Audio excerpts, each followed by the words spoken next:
We are just 1 week away from the fantasy playoffs, fellas, and today we're breaking down a 4-part video talking about must-stash league winners for the fantasy playoffs. The first segment of this video, I'm going to talk about, handcuffs and how to stash them properly. Then I'm going to go through my top 5 waiver ads for week 14, since some of you guys might need some spot starts given the bye weeks that we have. And then I'll go through some quarterback and defensive streamers. This is the first video that I've done in my new place. It looks pretty much the exact same to you guys, but it is a lot different to me. But basically, let's get right into it. We're going to go through and rank the handcuffs around the NFL, because this exercise is all about stashing upside. If you guys are looking ahead to the fantasy football playoffs, maybe you have a bye locked up already, maybe you're guaranteed a playoff spot already, your team is already really good. You probably already have great starters, but what we're doing now is taking those extra 2, maybe 3 bench spots that you can afford to stash a handcuff on, drop the middling wide receiver, tight end, quarterback options that you have, like if you're stashing an Alec Pierce or a Ricky Pearsall, somebody like that, we're going to stash handcuffs instead. And the reason we're doing this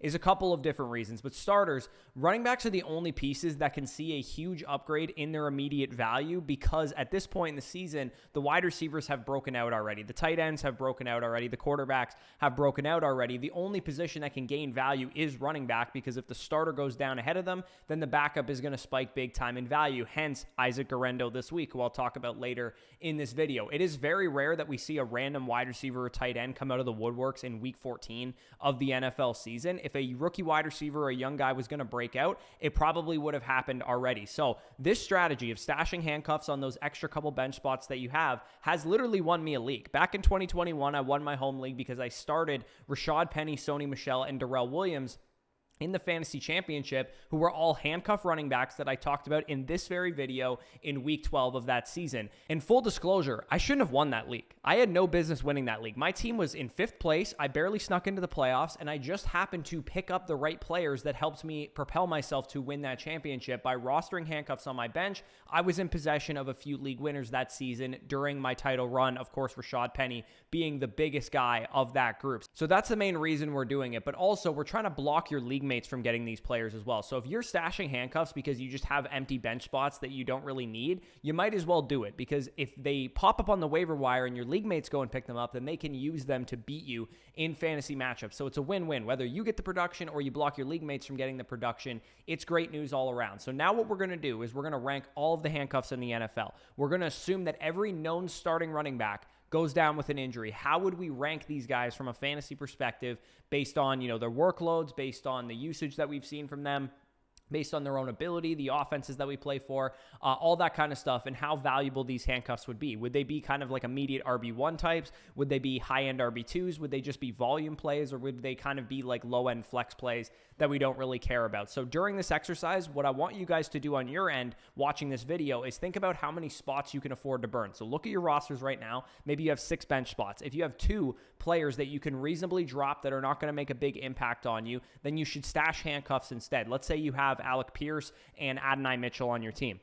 You could probably drop those guys safely, but you want to hold on to the 2 solid receivers you have on your bench, the 1 solid running back you have on your bench, and maybe your extra quarterback because you're streaming matchups or something like that. That's totally fine. Then you can use 2 spots to roster some handcuffs here. And then what we're going to do here is we're going to tier rank these handcuffs. We're going to go down the list. If they're available in your league, you go pick them up. If they're not available in your league, you go down to the next guy, next tier, so on and so forth. So what we're going to do, don't worry too much about how they're ranked within the tier. It's more about each tier, all these guys being somewhat similar. And I did factor in kind of like how the starters ahead of them are playing, how the starters ahead of them have injury issues, and so on and so forth. So these backfields are not going to be included because I think they would likely go to committees if the starter went down. That is Denver, Las Vegas, and Los Angeles Chargers, and we've already actually seen that with Gus Edwards being like a minor starter with the Chargers backfield. So no Denver running backs, no Vegas running backs, and no Chargers running backs in this video. And then Tampa Bay and Detroit are 2 of the backfields that have like co-starters. Both Bucky Irving and Rachaad White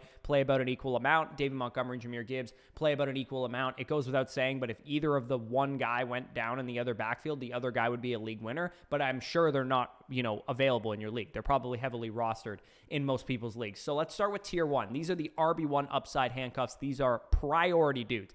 These guys have to be rostered. If you have an empty bench spot, if you have a guy that nobody cares about, that is not going to ever see your lineup, drop that player for one of these guys if they are available. That is Tyler Algier, Zach Charbonnet, Trey Benson, Ray Davis, Jalen Warren, or Braylon Allen. With these guys, based on my own evaluations, based on some of the things we've seen from them so far this year, if the starter ahead of them went down, meaning Bijan goes down, Algier takes over, they would be immediate RB1 upside type of guys. With Tyler Algier, Bijan has been healthy the last 2 years, but 24 opportunities for Algier in week 7 back in 2023. We know that Tyler Algier would be a lead back, a workhorse if Bijan ever went down. With Zach Charbonnet in 2023, he had 18 opportunities in every game without Kenneth Walker. There was a 3-game stretch there, and a 78% snap share on average. This year, weeks 2 and 3 without Kenneth Walker, Zach Charbonnet had 2 top 8 finishes in fantasy and 85% or more of the snaps. So we know if Walker goes down, Charbonnet is going to win people leagues.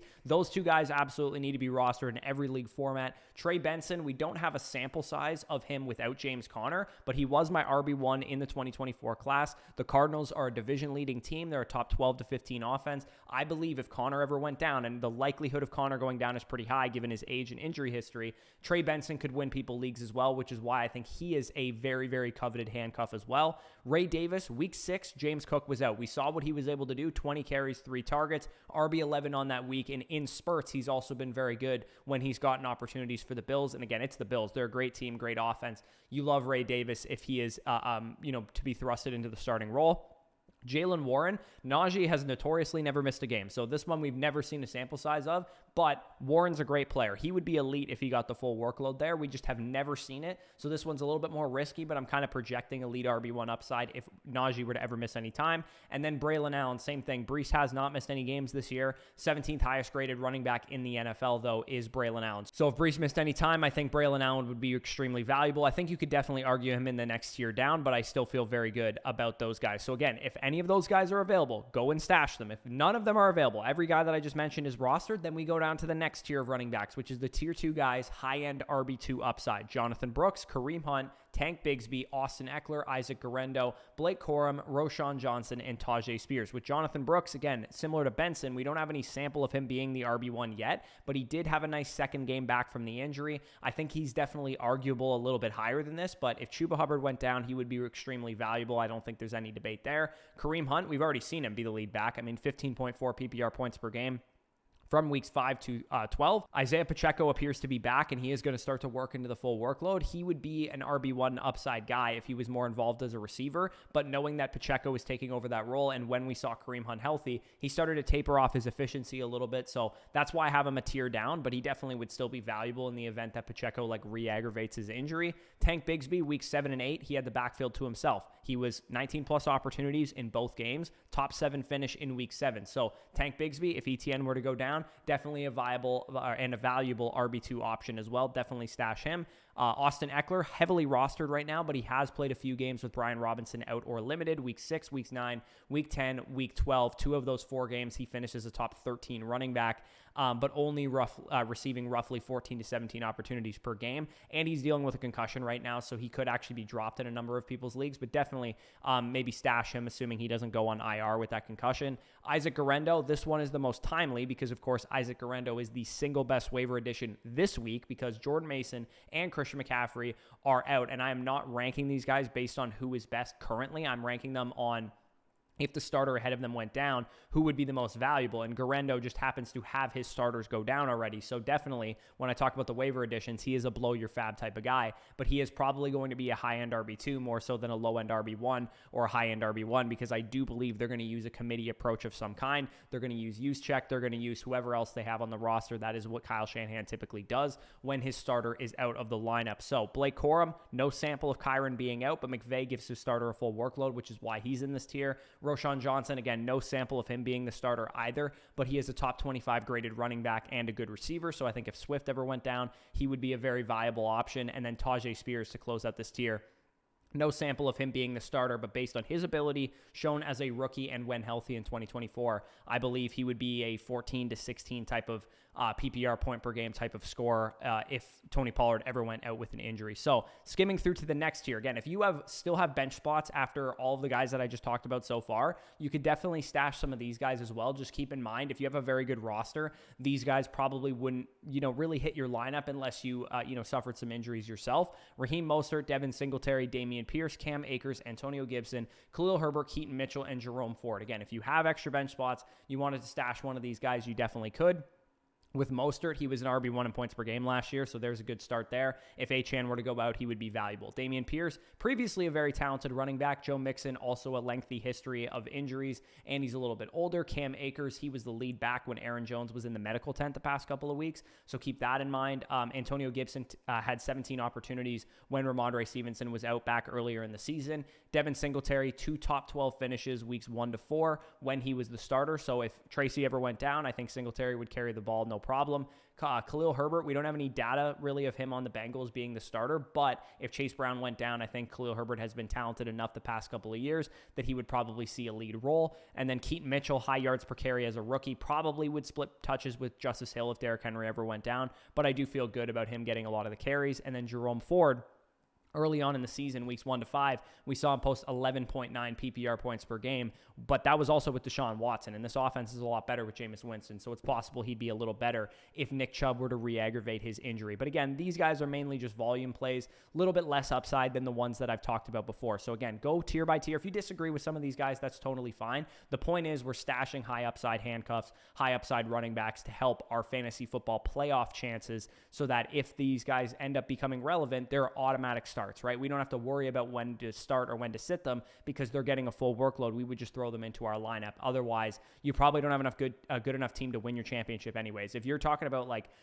flex plays, usable flex plays like Emmanuel Wilson or Kenneth Gainwell, Trey Sermon, Ezekiel Elliott hitting your lineup, you're probably not in a good enough position to win your championship anyways. But let's get into some top 5 waiver additions for week 14 specifically, because I know a lot of you guys probably need some guys given the fact that we have a lot of bye weeks this week. So going from 5 to 1, these are the guys that I would pick up if you needed somebody this week. Jaleel McLaughlin saw a nice spike in usage in terms of carries the last couple of weeks for the Broncos, so I feel pretty good about him. 9.4 PPR points. Again, Javonte Williams still involved, Audric Estime still involved, but not a half bad option. Parker Washington, season high 91%, or a last couple of weeks high 91% of the reps, 29% target share, 22.3 PPR points. Definitely a very, very good week for him. So definitely if you need a wide receiver option, I think he's a good one. Nick Westbrook-Akine, I mean, he's been productive for like 4 or 5 games now, and he had a top 8 scoring week this past week and commanded 22% of the targets in back-to-back games. So he's a pretty good option. And then Adam Thielen of the Carolina Panthers starting to come back to life there with Bryce Young. And we know what Thielen did last year when he was healthy, and I think he is healthy yet again. So I feel pretty good about him. And then Isaac Guerrero, the crown jewel, especially at running back this week, with Jordan Mason out for the season, or at least on IR for the next couple of weeks, and Christian McCaffrey out for the season, presumably.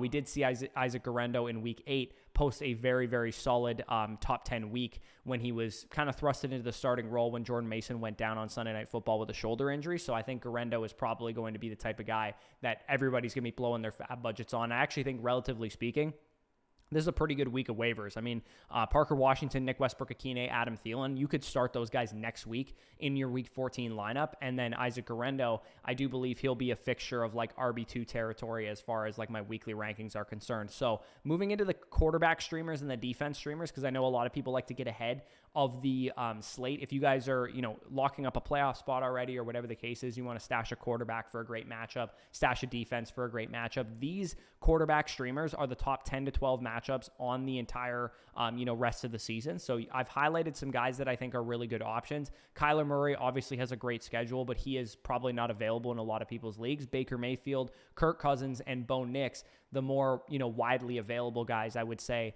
that have great schedules. You could see individual matchups. You could kind of pair a couple of these guys together if you wanted to, but some of the guys that I didn't highlight, I mean, Titans, Giants, Raiders, Jaguars, and Panthers, I honestly just don't really trust the quarterback that we're dealing with there. Like, I mean, you could use Bryce Young in week 15 against the Cowboys, or you could use Will Levis in week 17. But are you really going to feel comfortable starting one of those guys in your fantasy playoffs, knowing that there's probably better options out there? I don't think so, which is why I've only highlighted the guys that I did. And I also want to give an honorable mention to Anthony Richardson, who has a great week 16 and 17 matchup specifically. So if you have a bye, I think Anthony Richardson's a good option. And Jameis Winston, week 15 and 16 has a good matchup. So you can maybe pair those two guys together.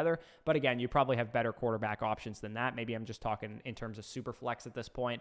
And then defensive streamers, again, it's unfortunate that the Bengals, Colts, and Jaguars have the 3 easiest schedules, because none of those defenses are actually good, at least in real life, at generating turnovers, at stopping plays, so on and so forth. I think the Packers are the best defense that have been good for fantasy this year, that actually have a pretty good schedule. You have the Seahawks, the Saints, and the Vikings, some turnover-prone quarterbacks there. The Falcons have a pretty good schedule, as you can see, the Raiders, the Giants, and then in week 17, maybe you'd have to go in a different direction. But those week 15 and 16 matchups are very, very good. Cardinals and Vikings also pretty good schedules as well. So it was a little bit of a mismatch of everything in today's video. If you did enjoy, leave a like down below. Subscribe to the channel if you guys are new around here. Again, we covered handcuffs to stash for the playoffs. We covered some immediate starters for week 14. We covered quarterback and defensive streamers. So with that being said, peace out, and we'll talk to you soon.